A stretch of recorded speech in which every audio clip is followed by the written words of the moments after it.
말씀 구약성경 다니엘서 6장 6절에서 10절까지 보도록 하겠습니다. 다니엘서 6장 6절부터 10절까지입니다. 다니엘서 6장 6절에서부터 10절까지 보겠습니다.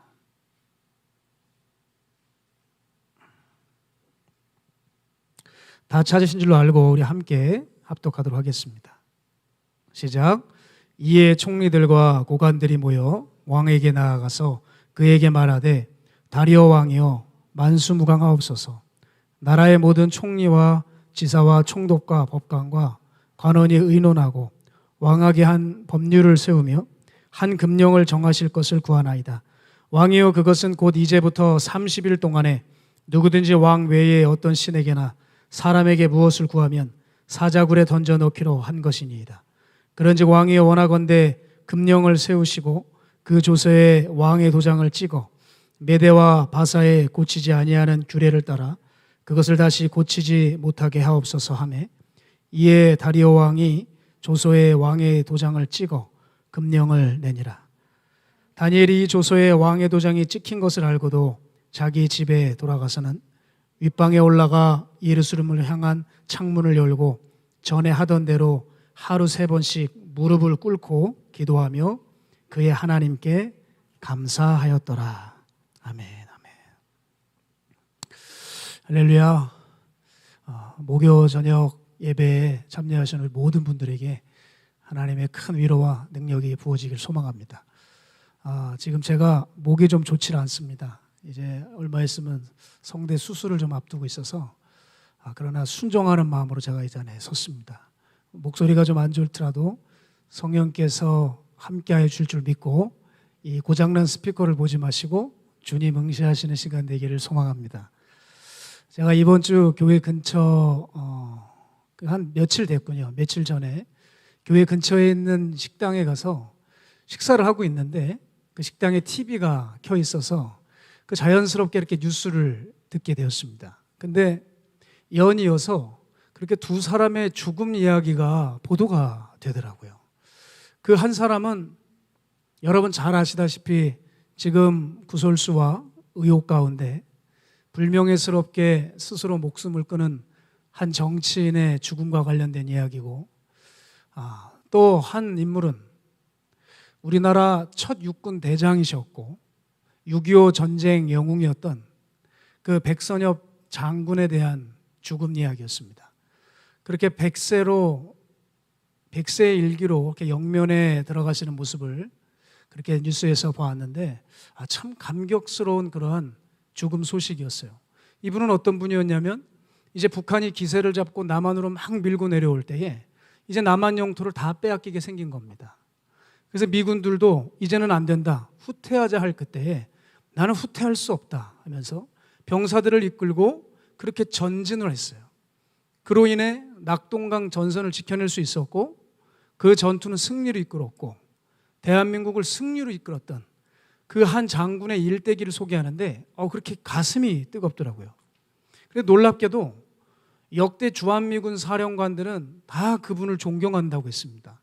그리고 현 주한미군 사령관은 그분을 두고 영웅이자 국가의 보물이라고까지 말씀을 하시더라고요. 제가 이 두 사람의 죽음을 보면서 제가 이 이야기를 말씀을 드리는 것은 한 사람은 불명예스러운 죽음을 겪고 또 한 사람은 명예스러운 죽음을 맞이했다, 이런 차원의 말씀을 드리려고 하는 것이 아니라 저는 이 두 사람의 이분들의 집중력을 살펴보았습니다. 한 사람은 소위 삼성까지 해낸 살맛 나는 그런 환경 속에서 권력을 가진 정치인이었지만 대한민국만을 바라보지 못하고 그만 어려움에 엮여 구설수에 오르는 인물과 그렇게 생을 마치는 사람이 되었고, 또 한 인물은 그렇게 피비린내가 나는 전쟁터를 오고 가는 그런 군인이었지만 오직 대한민국만을 바라보고 온 일생을 군인 정신으로 살아서 모든 군인의 존경을 한 몸으로 받은 그런 아름다운 생을 그렇게 마쳤던 바로 그 두 사람의 그런 집중력을 제가 생각하게 되었어요. 그러면서 제 자신에게 질문을 했습니다. 임준영 목사, 너는 네 인생을 건 가치에 대해 흐트러지지 않고 끝까지 집중할 수 있겠니? 그리고 너는 네가 네 입으로 사랑한다고 하는 주님께 정말 흔들림 없이 끝까지 충성할 수 있겠니? 제게 심각하게 질문을 한 그런 시간이었습니다. 여러분, 이 시대가 한 가지에 집중하기엔 참으로 어지럽고 혼란스러운 시대라는 것을 우리 모두는 잘 알고 있습니다. 그런데 그렇다고 해서 그런 명목 때문에 우리가 영적으로 살지 못한다고 하고 분별하기 힘들다고 하고 주의 일을 할 수 없는 형편이라고 말한다는 것은 그것은 신앙인의 도리가 아니라 그저 패배자들의 논리일 뿐이라는 것입니다. 여러분, 전쟁이 딱 터지게 되면 자고로 군인이라면 군인의 눈은 번쩍여야 돼요. 불이 나면 소방관의 가슴은 뛰어야 하듯이 이 세상에 어둡고 냄새날수록 주님은 우리를 빛과 소금으로 부르셨기 때문에 세상 냄새가 진동할수록 우리는 이전보다 더 사명감에 불타야 된다는 것입니다. 여러분, 새들이 이 어둠 속에서 죽어가는 것이 아니라 노래를 배운다 그래요. 놀랍지 않습니까? 저는 이런 생각이 들었어요. 맞다. 우리 주님께서 우리들을, 이 교회들을 어둠을 지금 지나가게 하시는 것은 하나님의 어떤 선물을 주기 위함이다. 또한 하나님의 음성을 더욱더 온전케 듣게 하시기 위해 주의 뜻을 정확하게 알게 하시기 위해서 우리 모두를 지금 어둠 가운데 통과하게 하시는 것은 아닌가 저는 생각해요. 여러분, 그렇습니다. 지금 우리 안에 먹구름이 몰려온다고 해도 우리가 그 어둠에 묻히는 것은 신앙인의 도리가 아닙니다. 아멘이죠? 오히려 그 어둠 가운데 주님을 만날 준비를 해야 합니다. 그리고 우리 주님을 세상에 보여드려야만 하는 것입니다. 요즘 위기라고 말하는 이때에 우리는 신앙인으로서 정말 주님에 대해서 어떤 집중력을 가지고 있는지 여러분 여쭤보고 싶어요. 무엇이 여러분의 집중력을 방해하고 있고 혹은 여러분의 집중력을 북돋아나게 합니까? 저는 지난 주일에 교회를 가는 그 아침에 제 문자 하나를 딱 받았습니다. 제 핸드폰에. 근데 문자를 보자마자 정말 화가 나는 거예요. 그 문자 내용은 이거였습니다. 교회에서 집단 감염이 지속되고 있습니다. 꼭 말을 그렇게 해야 되나? 아니, 왜 문제없는 교회는 그렇게 못 잡아먹어서 안달이고 지금 밖에 있는 음식점이나 카페나 클럽이나 단속을 하셔야 될 텐데 참 왜 교회를 가지고 이럴까? 여러분, 음식점 가보십시오. 정말 마스크를 쓰고 식사하시는 분 계십니까? 마스크가 특수 제작이 돼서 여기 입구멍에만 이렇게 오려가지고 밥을 먹을 때만 이렇게 싹 열었다가 넣고 닫는 그런 마스크가 있습니까? 뭐 또 특수 제작돼서 그런 마스크가 있다고는 제가 얘기는 들었습니다만은 대부분 다 마스크 다 내리고 허심탄회하게 밥도 마시고 차도 마시고 온갖 대화를 하고 침도 튀기면서 바로 내 옆 테이블에서 그러고 있다는 얘기예요. 그럼에도 불구하고 교회는 뭐 집단 감염이 지속되고 있다. 이 무슨 공갈 협박도 아니고 말이죠.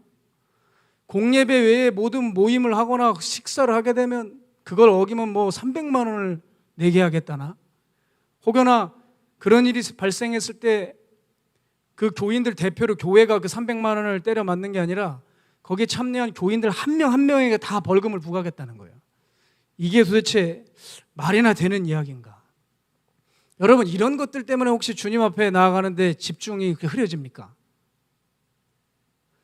교회를 마치 바이러스 서식지인 양 이런 식으로 언론이 오도하고 밖은 괜찮고 교회는 고위험군이라고 말은 한 적이 없어요. 그런데 고위험군인 것처럼 취급하고 있으며 교회 가면 큰일 날 것 같은 인식을 주고 있는데 도대체 교회 갈 사람이 마음이 정말 얼마나 눌리고 침침하겠습니까? 그런데 그럴지라도 혹여나 그것 때문에 주님 앞에 못 나오십니까? 모든 방역을 어떤 기관보다도 더 교회는 잘 치르고 있습니다. 심지어 제가 병원 신세를 요즘 많이 지고 있는데 병원을 가봐도 병원보다 안전한 것이 교회입니다. 여러분, 믿으면 아멘을 크게 하시기 바랍니다.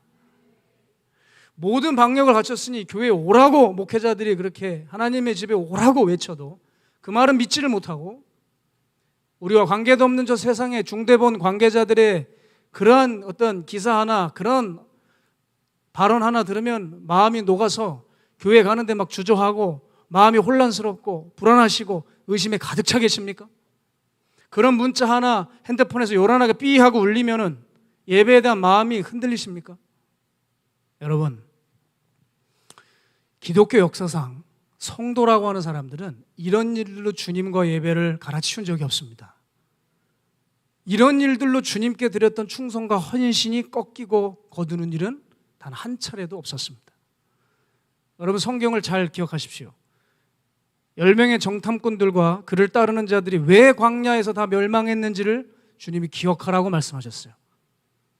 그것은 주님의 말씀 외에 다른 것들을 귀 기울이고 그것이 내 삶에 크게 작용하는 순간 그들은 다 망해버렸다는 거예요. 왜요? 그들은 더 이상 하나님의 백성이 아니니까요. 하나님의 통치를, 하나님의 통제를 받지 못하니 그들은 죽을 수밖에 없었습니다. 여러분, 성도가 누구라고 생각하십니까? 어떤 사람들이 성도입니까? 하나님의 말씀이 전부가 되어 그 말씀이 적용되는 사람이 성도입니다. 아멘입니까?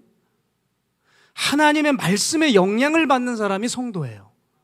그런데 그 말씀이 적용도 안 되고 하나님의 통제를 거부하고 있다면 교인은 될 수 있고 종교인 노릇은 할 수 있지만 성도는 결코 아닙니다.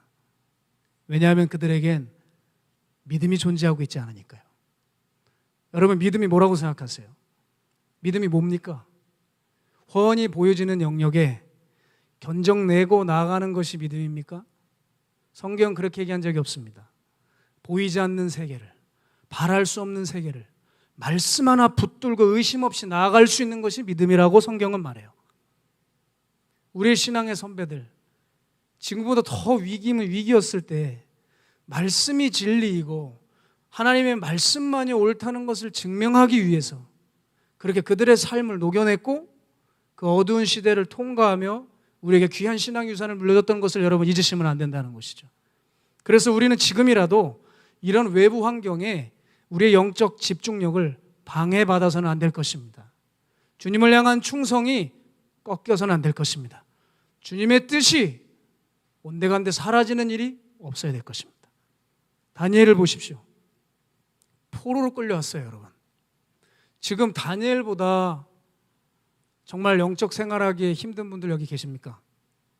예? 포로로 끌려왔다고요. 아무리 영재들 모아와서 국가에서 조금 대우는 좀 해줬겠지만 그게 나라를 잃은 서름이 있고 정말 모든 것을 다 잃고 이방 땅에 왔는데 그 얼마나 비통한 심정이겠어요.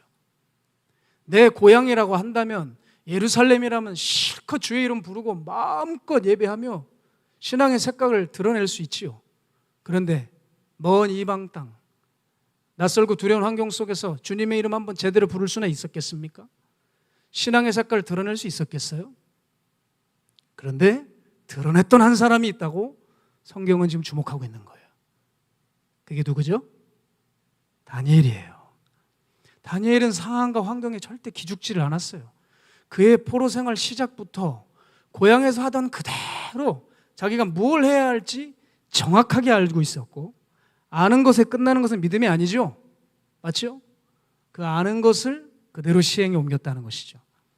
그 어릴 때부터 그렇게 왕의 산의 진미를 거부하고 자신을 더럽히지 않기로 확정된 마음으로 작정하여 모든 상을 뒤로 미루고 물과 채식을 먹는 것을 괴로워하지 않고 기쁨으로 그것을 먹었어요. 여러분 보십시오. 포로 생활 시작부터요, 단 한 차례도 주님을 경외하는 일을 저버린 적이 없는 거예요. 자, 그래서 그런지요, 성경을 보게 되면 다니엘을 소개하는데요, 3번씩이나 그는 큰 은총을 받은 자라고 소개합니다. 큰 은총을 받은 자. 그럴 수밖에 없었겠죠. 근데 우리는 참 궁금하죠. 대체 그가 어떤 은혜를 받았고 어릴 적에 하나님 관계를 어떻게 쌓았는지 또 그 방법과 비결이 또 궁금하시죠. 이만큼 독자로 하여금 다니엘이 어떻게 하나님을 사랑했는지를 궁금하게, 그 궁금증을 불러일으킬 만큼 다니엘은 어릴 적부터 신앙이 대단했고 만나는 사람들에게 영적 강한 도전을 줬던 사람이라는 거예요.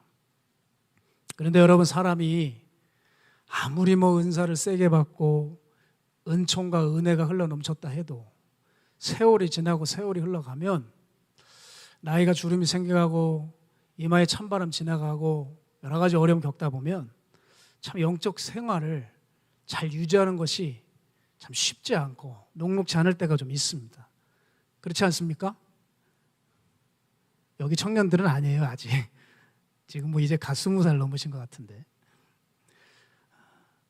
사람이니까 흔들릴 수 있습니다. 아닙니다. 여러분도 그럴 수 있습니다. 사람이니까 흔들릴 수도 있고, 그 영적인 삶, 아무리 대단했던 삶도 잠시 보류할 수 있는데, 그 어린 젊은 다니엘에게는 그것이 있을 수가 없는 일인 거예요. 조금도 타협함 없이 하나님만 바라보기로 그 어릴 적부터 돋보이는 그 의지가 있었다는 것이죠. 여러분, 요즘 이 시대에 우리가 반드시 고수해야 될 삶의 태도는 뭘까요? 하나님 앞에서 흔들리지 않는 삶을 사는 것입니다. 아멘입니까? 네. 어제였습니다. 제가 참 사랑하는 제 마음속에 할머님 같은 그런 권사님이 위독하시다는 소식을 듣고 병원 면회를 다녀왔습니다. 우리 다락방 식구들은 잘 알 겁니다. 평생을 마가의 다락방 주방에서 헌신하셨던 분이죠. 저희들은 이분이 차려주시는 밥 먹고 신학대학 다녔습니다. 그렇게 학교 갔다 오면 그 식당 문을 열게 되면 어서 오라고 제 이름을 불러주시고 우리 전사님 목사님들 이름을 불러주시고 그렇게 얼른 어서 밥 먹으러 가면서 그렇게 밥그릇에 유독 밥을 많이 퍼주셨던 그 제 마음속에 할머님 같은 그 권사님이 그렇게 위독하다는 소식을 듣고 제가 그분을 찾아뵈었습니다. 그분을 이렇게 바라보는데 참 그분이 건강하셨을 때 몇 년 전에 저에게 말씀해 주셨던 이야기가 생각이 났어요. 본인이 젊으셨을 때 간경화로 죽어가고 계셨답니다. 그렇게 고통 가운데 희망을 잃고 하루하루 버티고 있을 때 이 기도원의 창립자이신 박장원 원로 목사님께서 그때 예배 인도를 하시려고 주일에 예배 인도를 하시러 교회를 가시다가 당신 병실에 들르셨다는 거예요. 그렇게 기도를 해주시고 한마디 말씀을 해주고 가셨대요. 왜 이러고 있어? 어서 일어나. 그 말씀하시고 가셨다는 거예요. 그때 그렇게 마음의 감동을 받으시고 그리고 얼마 지나지 않아서 기도하는데 깜짝 놀랄 만한 일을 겪으신 거예요. 주님께서 그분에게 말씀을 하시더랍니다. 너는 다시 일어나게 될 것이다. 그리고 마가의 다락방 기도원에서 네가 주방에서 일을 못하는 그날 너는 그때 내게 다시 오게 될 것이다. 그 말씀을 해주시고 정말 기적같이 죽어가시던 그분이 간경화가 다 치유가 되고 그분은 그 일 이후로 하나님을 경외하며 저 주방에서 비지땀을 흘리며 무더위에도 그렇게 불 앞에서 수십 년간을 정말 그분의 평생을 저 주방에서 헌신하셨던 그분이었습니다. 제가 그분을 병실에서 이렇게 뵀는데 참 하나님 신실하기도 하시지. 정말 이제 이분이 나이가 연로하셔서 마가의 다락방에서 더 이상 주방 일을 하지 못하시자 주님은 다시 이분을 부르기 시작하시는 거예요. 정말 주님은 신실하시고 두려우신 분이다 라는 생각을 했어요. 그러면서 이분을 이렇게 누워 계시고 그렇게 병환 가운데 이제는 사람을 알아보질 못하세요. 근데 이분을 보는데 제 마음에서 이런 마음이 올라왔어요. 우리 권사님 끝까지 하나님 지켜드렸구나. 끝까지 주님께 충성하셨구나. 끝까지 그렇게 성도로서 승리하셨구나. 제 마음에 얼마나 감동이 오고 비록 병중에 계시지만 그분이 그렇게 자랑스러웠습니다. 이분이 이런 삶을 사신 것이 마음 편한 일이 가득했기 때문에 여러분 가능하다고 생각하십니까? 그렇지가 않았어요. 제가 이 단에서 말씀드릴 수 없는 삶의 어려운 일들이 얼마나 많으셨는지 몰라요. 그럼에도 불구하고 흔들림 없이 주님의 말씀이 있었기에 주님 한 분만 바라보면서 그렇게 사셨어요. 자신의 사명을 완수하셨어요. 정말 성도님들에게 충성이 뭔지, 헌신이 뭔지를 보여주시면서 진정한 성도로서 지금 영광스럽고 자랑스럽게 주님 앞에 갈 마지막 준비를 하고 계시는 거예요. 여러분, 다니엘도 이렇게 변함이 없었어요. 영재였던 그 어린 시절이나 성인이 돼서 느부갓네살 왕에게 인정을 받아 책사로 활동을 할 때까지도 그는 항상 하나님을 경외했습니다. 바벨론 왕이 이제 느부갓네살 왕 말고 2번이나 바뀌었죠. 그래도 어찌된 일인지 세워지는 왕들마다 다니엘을 그렇게 사랑하고 인정하고 세우는 겁니다. 특히 다리오 왕 때였죠. 이 다리오 왕 때 그걸 보다 못해 이제 왕 주변에 있는 중직들이, 신하들이 다니엘을 질투하고 시기하기 시작했습니다. 이제 결국 다니엘을 정말 옴싹달싹 못하게 하는, 꼼짝 못하게 하는 그런 계략을 세웠죠. 여러분도 잘 아시다시피 왕의 신상에 절하지 않는 자들은 사자굴에 넣을 것이라는 이 법을 상정해서 입법 통과시켰어요. 여러분, 이때 다니엘이 어땠습니까? 절대 굽히지 않았다는 것입니다. 그의 예배와 기도는 단 한 번도 쉰 적이 없어요. 온 나라가 왕의 도장이 찍힌 그 조수에 벌벌벌 떨고 있을 때 다니엘은 침묵하고 늘 하던 대로 자기 집에 올라가 창문을 활짝 열고 예루살렘 성을 향해 하루에 3번씩 기도를 했다는 것이죠. 기억하세요. 문을 활짝 열고. 문 열면 다른 사람들이 볼 거 아닙니까? 독일의 앤이라고 하는 유명한 선화가가 다니엘의 모습에 그림을 그려놨는데, 다니엘이 창문 열고 기도하는데 그 바깥의 배경 중에 그 다리오의 신하들이 여러 염탐하고 있는 모습을 그려놨더라고요. 맞습니다. 정말 그랬을 것입니다. 여러분, 정말 이 다니엘은 문을 활짝 열어 제낀 거예요. 이게 무슨 의미죠? 볼 테면 봐라, 들으려면 들어라, 처벌하려면 처벌해라. 상황 조건 전혀 눈꼽만치도 고려하지 않고 역사의 주관자에게 올려드리는 그의 기도, 쉬는 일이 없었습니다. 여러분, 다리오 왕 때 다니엘의 나이가 80이 넘었어요. 그럼에도 다니엘의 기도는 녹슬지 않았습니다. 날로 새로워졌고 날로 강력해졌던 것이죠. 이 변함없는 삶의 의지와 정신을 오늘 우리는 배워야 됩니다. 사랑하는 여러분, 우리는 때때로 주님을 위해서 우리가 여러 가지를 해야 주님의 마음에 감동을 끼친다고 생각들을 하시는 것 같아요. 그러나 다니엘은 그것이 아니라는 것을 보여주고 있는 겁니다.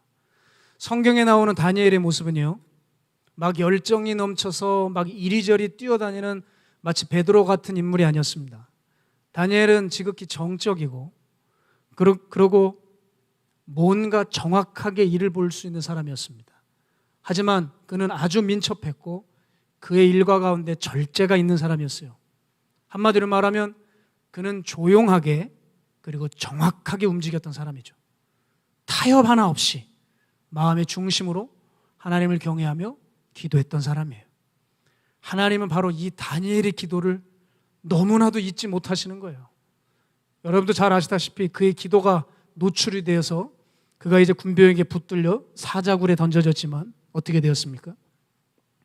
지금 현대에도 교회 안에서 많은 사람들에게서, 믿지 않는 사람들에게도 회자되고 있는 바로 사자굴에서 구원받은 최고의 예언자로, 신앙인으로 높임을 받고 있는 거예요.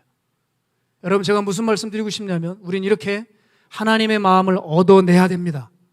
아멘. 그분이 보좌에서 벌떡 일어나실 수 있는 일을 여러분이 지금 삶에 계획하셔야 돼요. 교회에서 힘든 일 좀 하라는 얘기가 아닙니다. 선교 나가서 죽도록 고생하라는 말씀 드리는 거 아닙니다. 순교하라는 말씀 드리는 거 아니에요. 들려오는 모든 소음을 끄고 마음의 중심을 다해 그분께 집중할 수 있는 실력을 닦자, 이 말입니다. 하나님을 놓치지 않는 영적 집중력을 우리는 기르자는 거예요. 바로 그 사람은 하나님의 마음을 결국 얻어낼 것입니다. 왜냐하면 그는 바람에 나부끼는 겨와 같은 사람이 아니라 시냇가에 심은 나무기 때문에 철을 따라 과실을 맺고 그 잎사귀가 마르지 않을 사람, 진정 복 있는 사람이 될 것이기 때문이죠. 그런데 여러분, 우리에게 문제가 하나 있습니다. 그것은 우리의 영적 미지근함이라는 병입니다. 꽤 많은 교인들이 이 병을 앓고 있어요.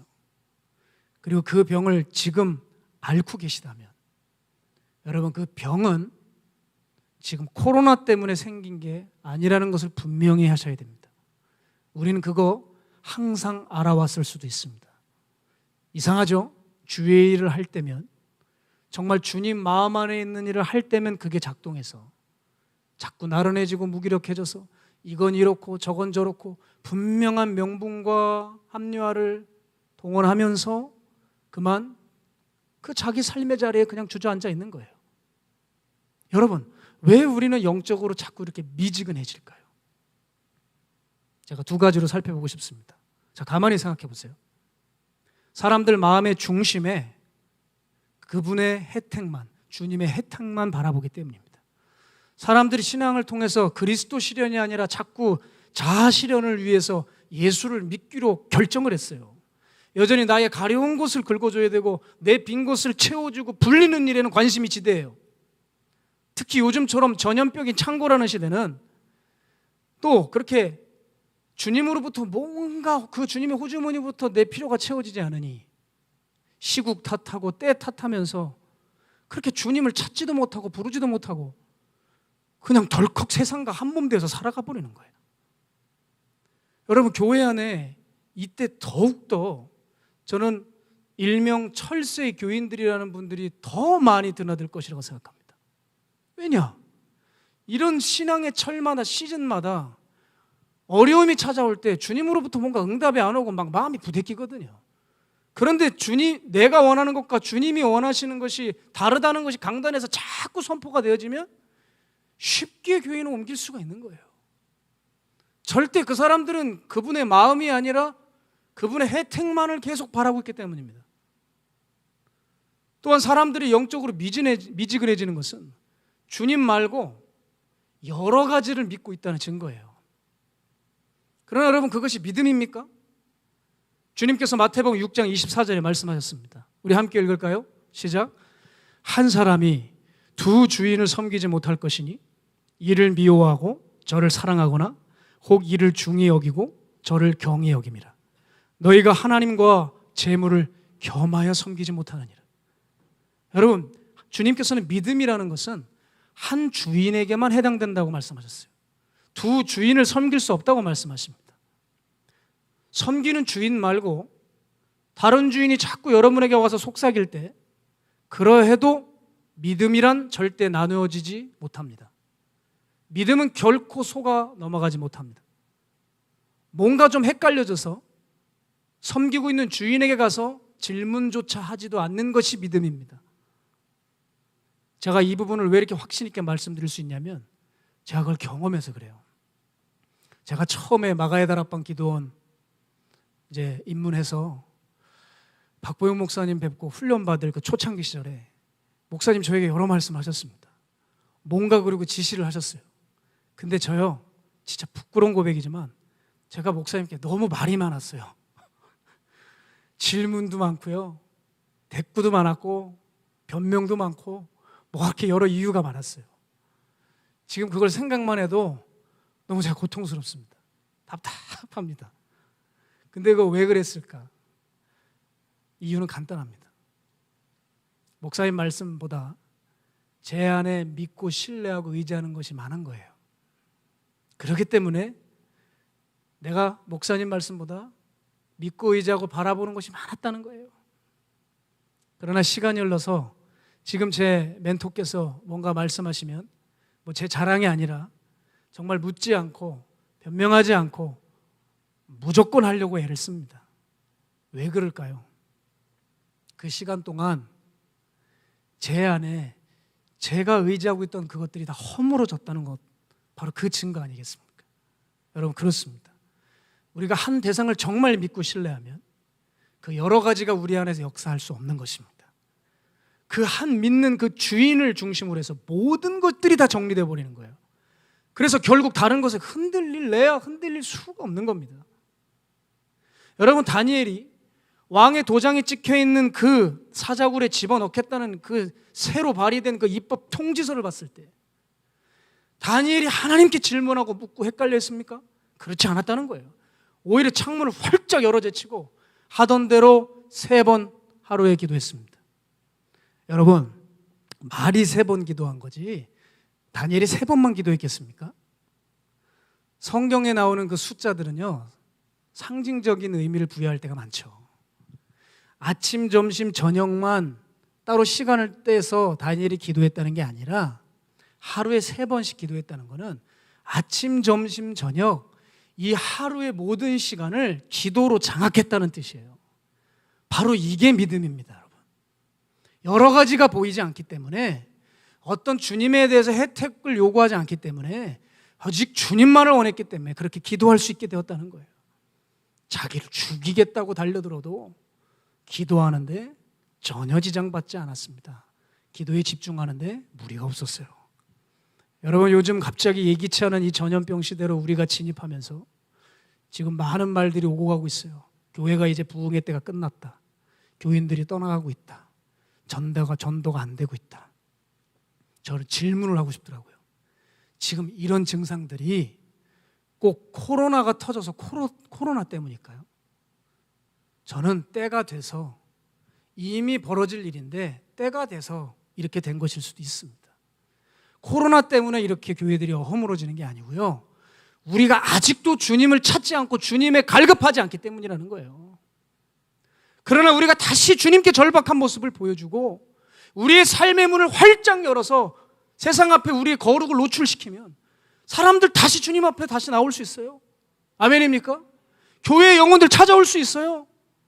저는 오히려 이때 진정한 부흥을 이루는 기회라고 생각합니다.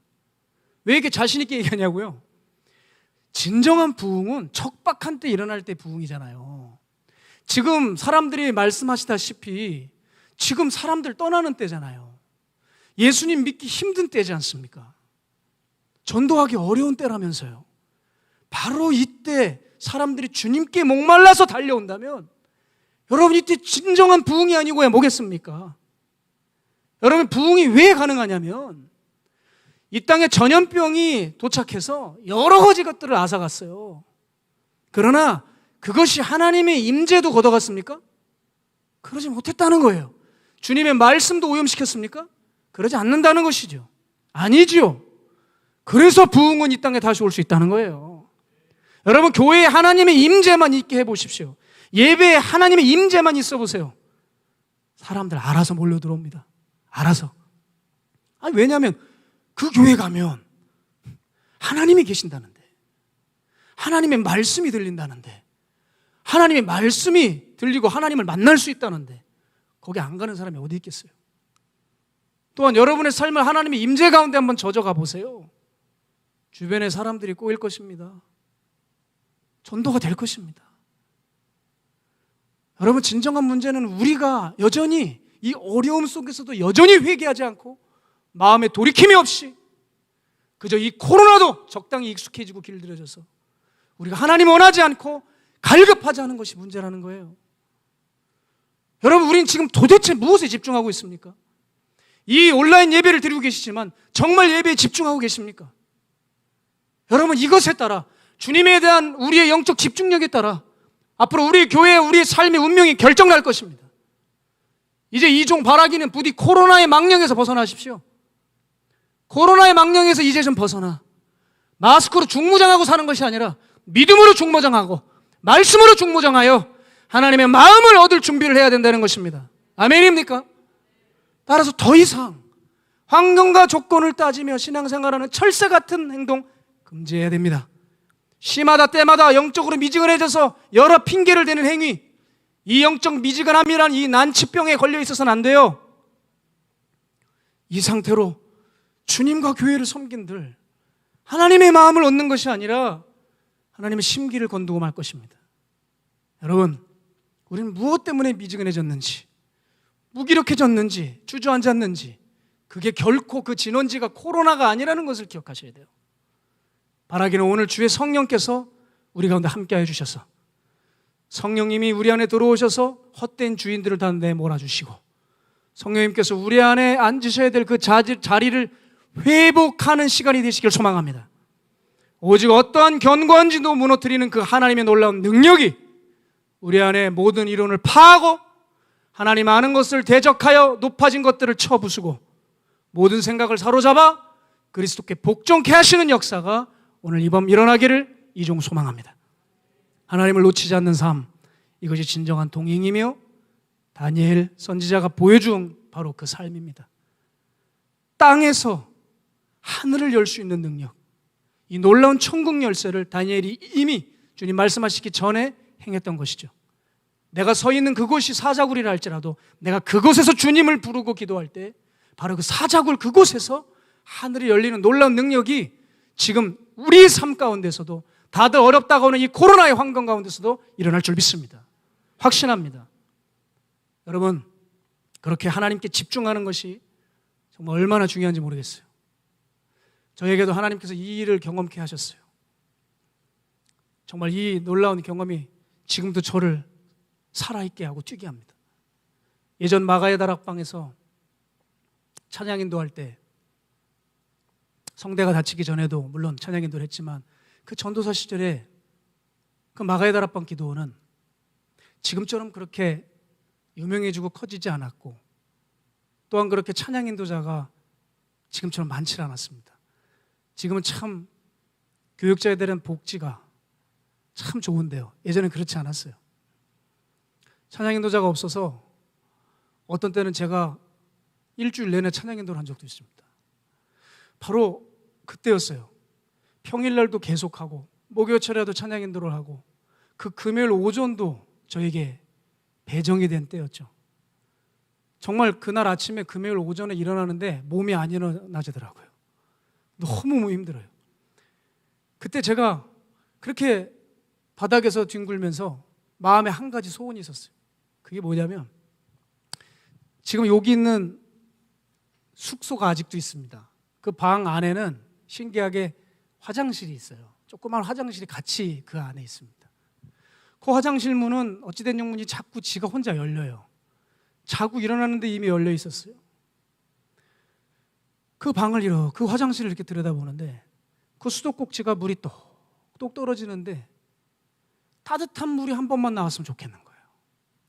그때 보일러가 그만 고장이 나서 7개월 동안 찬물로 계속 샤워하고 씻어야만 했습니다.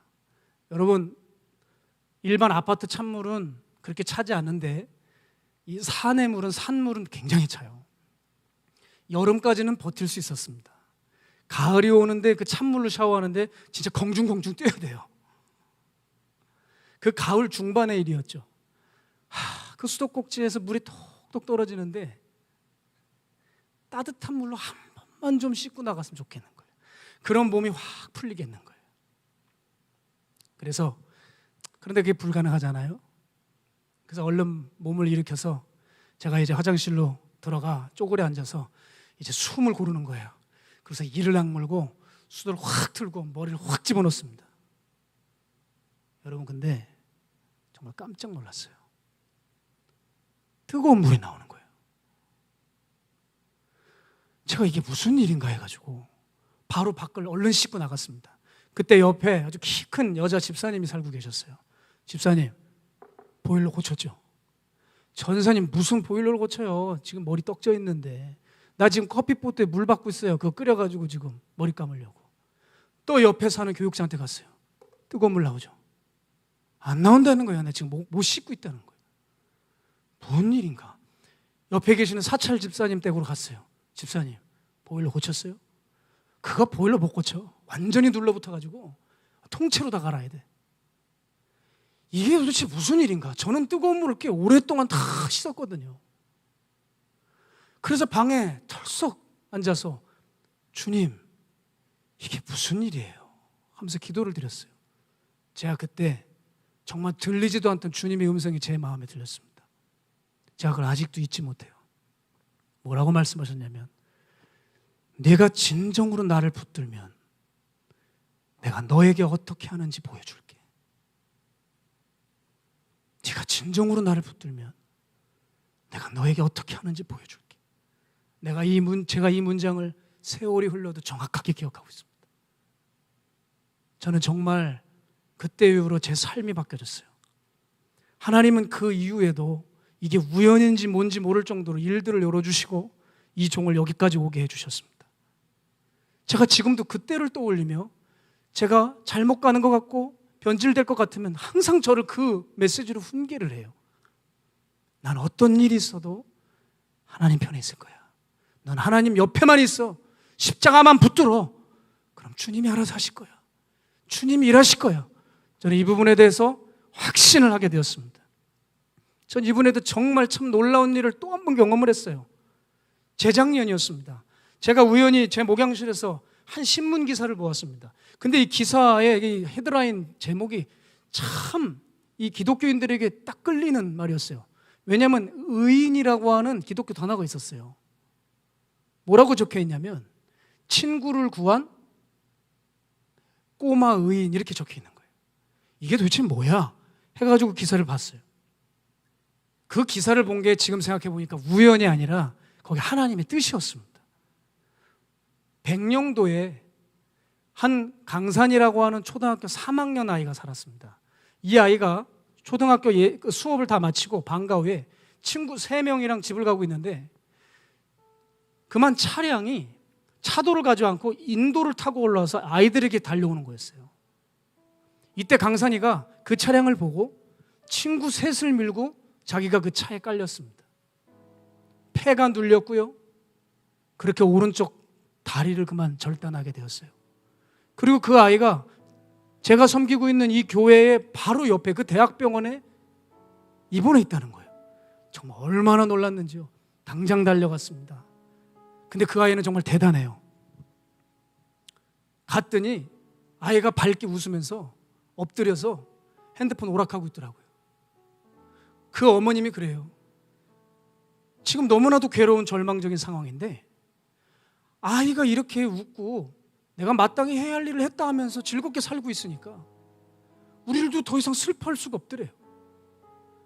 정말 그 귀한 강산이를 이 모양 저 모양으로 섬기고 우리 박 목사님도 사비를 주셔서 그 아이 의족을 하게 해주셨습니다.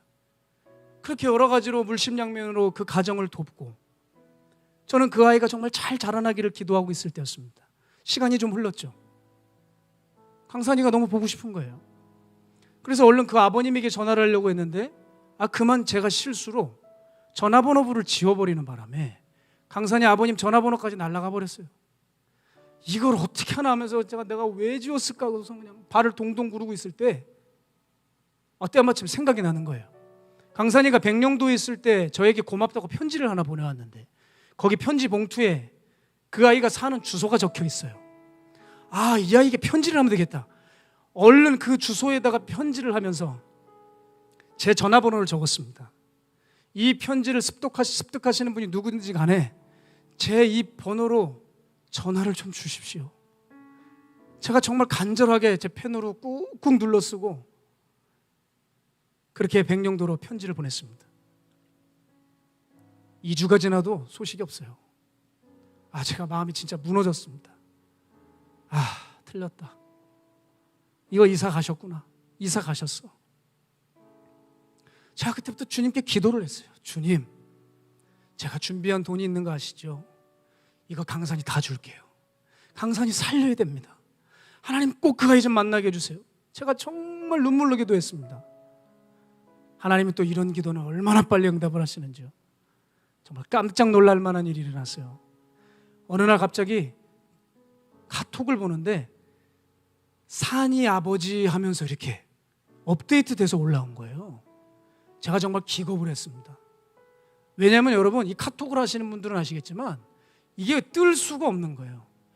그분의 전화번호가 제 핸드폰에 없기 때문에 이게 뜰 수가 없고 그 아버님이 제 번호를 저장했다 할지라도 그게 시간이 꽤 지난 것이라 그 많은 사람 중에 왜 하필 그때에 그 시간에 그 카톡이 올라올 수가 없어요. 제가 너무 놀라서 정말 깜짝 놀라 깨달았어요. 하나님이 또 일하시는구나. 하나님이 강산이 찾고 싶어 하시는구나. 이게 하나님 뜻이구나. 하나님의 뜻이 내 의지와 만나면 바로 역사하시는구나. 제 분명한 그 교훈을 깨닫고 제가 얼른 그 아버님께 전화를 걸었습니다. 아버님, 제가 전화번호부 잃어버려서 그만 연락을 못 드렸어요. 아유 목사님, 제가 죄송합니다. 찾아뵙지도 못하고. 우리 강산이 이제 정말 많이 컸어요. 살도 많이 쪄서 이제 못 알아보실 거예요. 그래요. 그러면서 말끝을 흐리시더니 조금 정적이 이렇게 흐른 다음에, 그런데 목사님, 좀 안타까운 소식이, 안 좋은 소식이 하나 있습니다. 그게 뭔가요? 했더니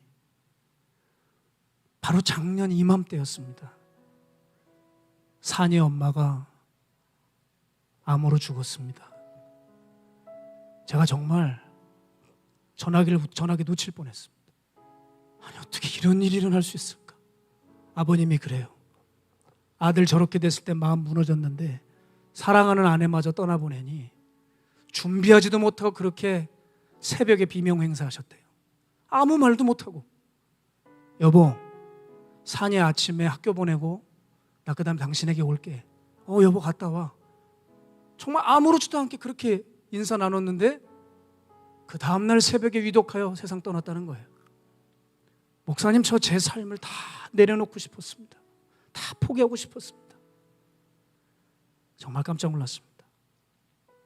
그러면서 말씀하시더라고요. 산이 엄마 때문에, 산이 때문에 제가 이제 백령도에서 나와서 구월동에 살았다는 거예요. 저희 교회가 구월동이거든요. 바로 옆에 있었으면서도 못 만났어요, 세상에. 이제는 어려워서 생활비로 많은 것을 내서 부평의 삼산동에 작은 집으로 이사를 가셨대요. 너무 안타까운 이야기를 들었지만 가까운 데 가서 섬길 수 있다는 것이 제 마음에 기쁨이 올라왔습니다. 제가 얼른 댁을 찾아가서 준비한 예물을 다 그분에게 드리고 헌금을 드리고 그 가정을 위로하고 강산이를 봤는데 예전이나 지금이나 그렇게 해맑아요. 너 후회되지 않니? 다리 다친 거 후회 안 된대요. 단지 뛰고 싶은데 뛰질 못해서 그게 고민이고, 뛰지 못해서 목사님 살이 이렇게 쪘어요. 그 말을 하더라고요. 여러분, 그리고 감사하게도 강산이는 바로 지난주에 우리 교회에 등록했습니다. 그래서 믿지 않던 아이가 아동부 첫 예배를 드리고, 그리고 그 아이와 함께 그 주일을 보냈어요. 우리 전교인과 함께 강산이를 세우고 함께 통성으로 기도해 주는데 눈물밖에 나지 않는 예배를 드렸습니다. 이제 예배를 다 마치고 그 아이와 함께 점심을 먹으러 가는데 목사님, 바로 여기가 우리 집이었다고 하고 제가 이 거리를 늘 걸었다고 하더라고요. 그러면서 돈가스를 제가 사줬는데 아이가 뭐라느냐면 자기 아버지가 치킨집을 했기 때문에 치킨이 세상에서 제일 맛있는데 오늘은 유독 치킨보다 돈가스가 맛있대요. 그렇게 맛있다고 얘기하는데 제가 정말 행복해서 날아갈 것 같더라고요. 그렇게 그 아이 손을 잡고 다시 교회로 걸어오는데 이미 의족을 했기 때문에 뒤뚱뒤뚱대는 그 아이였지만 그 아이와 함께하는 그 순간순간이 전 너무나도 잊지 못할 시간입니다. 잃어버린 줄로만 알았던 우리 강산이 이제 다시 찾아 함께 예배하고 함께 지낸다는 것이 주님께 얼마나 감사한지 모릅니다. 잃어버린 영혼을 다시 주님 앞으로 인도하는 것, 이것은 세상에서 가장 큰 기쁨입니다. 저는 기도했습니다. 하나님, 우리 강산이가 종이 되게 해주세요. 우리 강산이 타고난 성품 아시죠? 그렇게 어려워도 밝고 그렇게 아버지를 위해 살려 하고 친구를 위해 다리를 잃었지만 한 번도 후회한 적이 없는 저 아이, 하나님께서 저 아이의 다리가 되어주시고 힘이 되어주셔서 세계를 다니며 복음을 전하는 세계적인 종이 되게 하여 주옵소서. 여러분, 이것이 저의 가장 큰 기도 제목입니다. 생각나시면 우리 강산이를 위해서 기도해 주십시오. 여러분, 저는 다른 건 모르고요, 우리 하나님 살아계시다는 것과 우리가 그 하나님 어떤 경우에도 놓치지 않고 그 하나님 붙들면 친히 우리보다 앞서가셔서 우리가 알지 못하는 크고 비밀한 일들 우리에게 행하신다는 것입니다. 여러분, 이 사랑하고 이 놀라운 전능하신 주님이 여전히 우리와 함께 계시고 여기 있는 이 부족하고 버러지 같은 이 종에게도 함께하고 계신데 여러분, 왜 여러분은 그 주님을 놓치고 계십니까? 주님을 향한 그 집중력, 여러분 문제 없습니까? 여러분, 주님을 향했던 그동안의 충성과 헌신 여전히 살아있습니까? 자꾸 주님 앞에서 세상과 사람 앞에 마음을 지금 쏟고 있는 것은 아닙니까? 우리 다시 주님 앞에 우리 무너졌던 마음을 세워야 할 것입니다. 다시 주님 앞에 나아가 중심이 담긴 무릎을 가지고 주님 앞에 나아가야 될 것입니다. 그 이방 먼 땅에서도, 그 극한 상황에서도 더 이상 찾을 수도 없고 부를 수도 없는 그 극한 상황에 보란듯이 더 하나님을 의지하고 그 여호와의 이름을 불렀던 그 다니엘의 신앙과 정신이 오늘 성령님을 통하여 우리의 심령 가운데 부어지기를 소망합니다. 그래서 내 안에 주인 노릇하고 나를 올가매고 두렵게 하고 벌벌 떨게 하는 그 무엇이 떠나가고 그렇게 점점 나른해지고 무기력해지고 죽어가고 있는 우리의 영들, 주 안에서 다시 살아나는 역사 보기 원합니다. 우리의 여러 모양의 삶의 터전들이 있지만 그 터전들이 무너졌을지라도 오늘 그곳에서 여러분과 함께 주님을 경험함으로 주님과 함께 일어서기를 소망합니다. 그리고 계속 예배하고 싶습니다. 계속 찬양하고 싶습니다. 계속 다니엘처럼 이 어려운 때에 기도하고 싶습니다.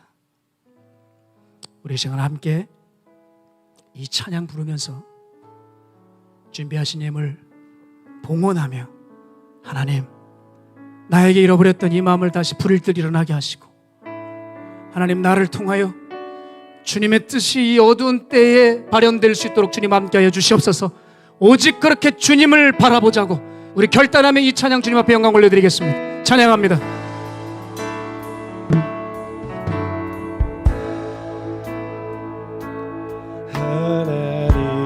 하나님의 사랑 사모, 하나님의 평안을, 하나님의 평안을 바라보는 너의 모든 것 창조하신, 너의 모든 것 창조하신 우리 주님이 주님 우리를 사랑하셨습니다.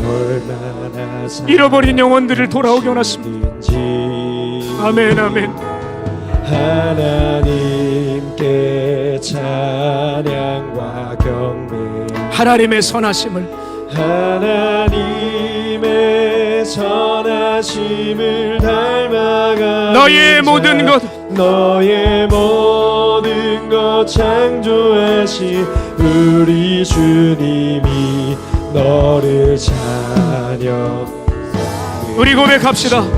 하나님 사랑의 눈으로, 하나님 사랑의 눈, 너를 어느 때나 바라보시고 하나님 인자한, 하나님 인자한 귀로서 언제나 너에게 기울이신 어둠의 밝은 빛을, 주여 이 어둡고 황량한 이 땅에 주의 생명의 빛을 비추소서. 아멘. 주님 교회의 부르짐을 돌아보시고 응답하소서. 주를 바라고 주만 바라볼지. 하나님 사랑의, 하나님 사랑의 눈으로 너를 어느 때나. 아멘. 주님 오늘 주님의 그 사랑의 성품을 의지합니다. 하나님 이 어려운 때에도 당신의 거룩과 인자와 자비를 거두지 않으시고 하나님의 혜택이 아니라 하나님의 얼굴을 구하는 자들에게 능력으로 역사하신 주님을 찬양합니다. 할렐루야.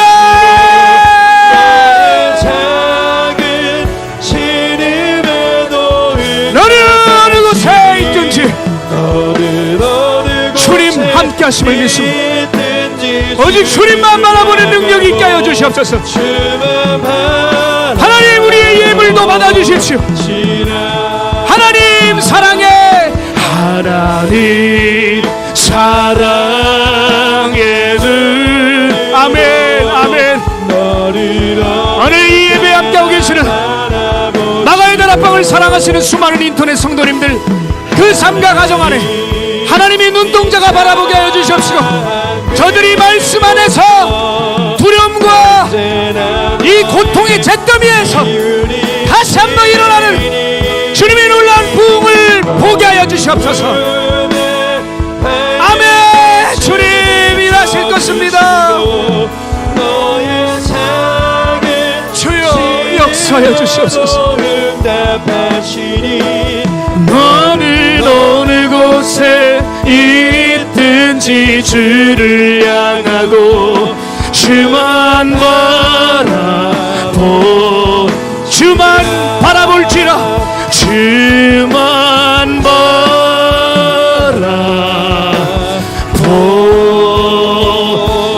다시 한번 주만 바라볼지라 주만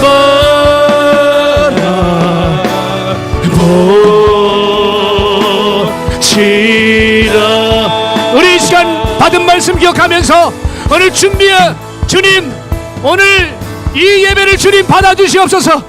이 어려운 환경 속에서도 신실하신 주님의 은혜 바라보면서 믿음 가지고 어둠을 헤쳐나가고 오직 주님께 집중하기로 작정한 주의 백성들 주님 함께 해주시옵시고, 우리 이 시간 주님 이름 한번 외치고 통성으로 기도하겠습니다. 주여!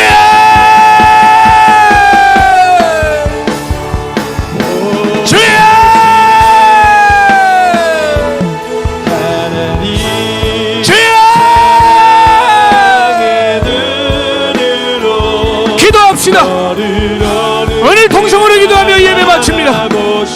거룩하신 하나님, 주의 성품 의지하고 말씀 의지하여 나아가오니 그 어떤 환경이 우리를 에워싸는들일지라도 사방이 에워싸고 저들이 우리의 삶 가운데 진을 칠지라도 나는 만군의 여호와를 의지하며 나아가오니 누가 여호와를 의지하는 이 믿음을 방해합니까? 누가 사신 여호와의 군대를 막겠습니까? 오늘 주님 우리와 함께 하시니 오늘 진정으로 주를 붙들 때 주님 우리가 알고 헤아리는 것 이상으로 주님 먼저 앞서가셔서 귀한 일들 행하실 그 주님의 이름을 믿습니다. 주님 성도들을 지켜주십시오. 저들이 주저앉지 않게 하여 주십시오. 저들이 각지 자리에 서 일어나 주님을 바라보게 하여 주시옵소서. 아멘. 그렇게 일하실 주의 이름을 찬양합니다. 주님, 주님 일하여 주시옵소서. 주님 일하여 주시옵소서. 주여, 주여, 주여.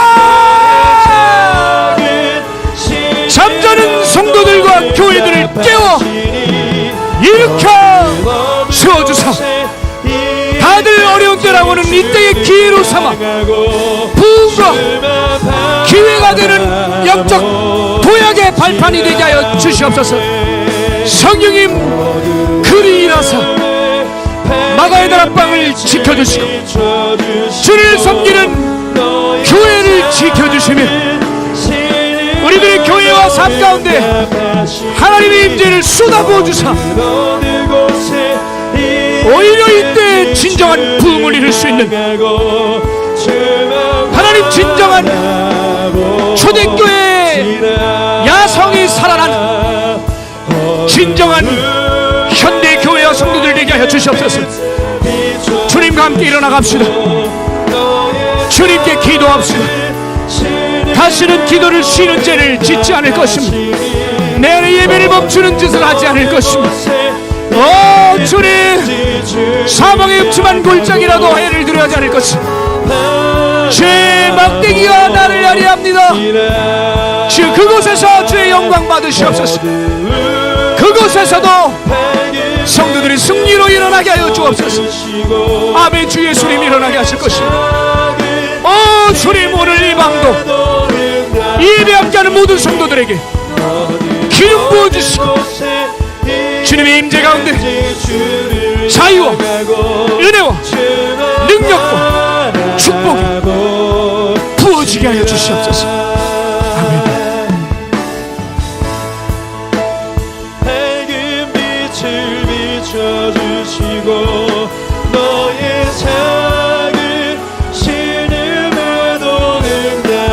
살아계시니 너는 어느 곳에 있든지 주를 향하고 주만 바라보지라. 이제 눈 들어 주 보네. 그 능력 날 새롭게 주님의 사랑 날 만지시니 내 모든 두려움 사라지네. 폭풍 속에도 주 붙들고 믿음으로 주와 건네 갈보리 언덕 넘어 기어나 주 안에 온전케 되리. 이제 눈 들어 주 보네. 그 능력 날 새롭게 주님의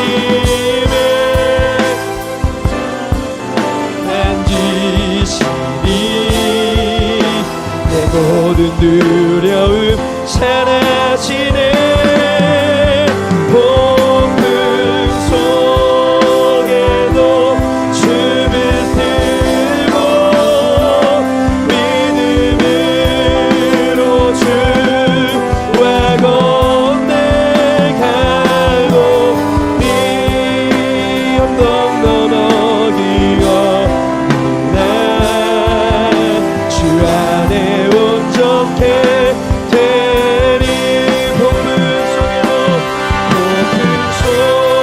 속에도 주 붙들고 믿음으로 주와 건네 갈보리 언덕 넘어 기어들라. 주 안에 온전케 되리. 폭풍 속에도 주 붙들고 믿음으로 주와 건네 갈보리 언덕 넘어 기어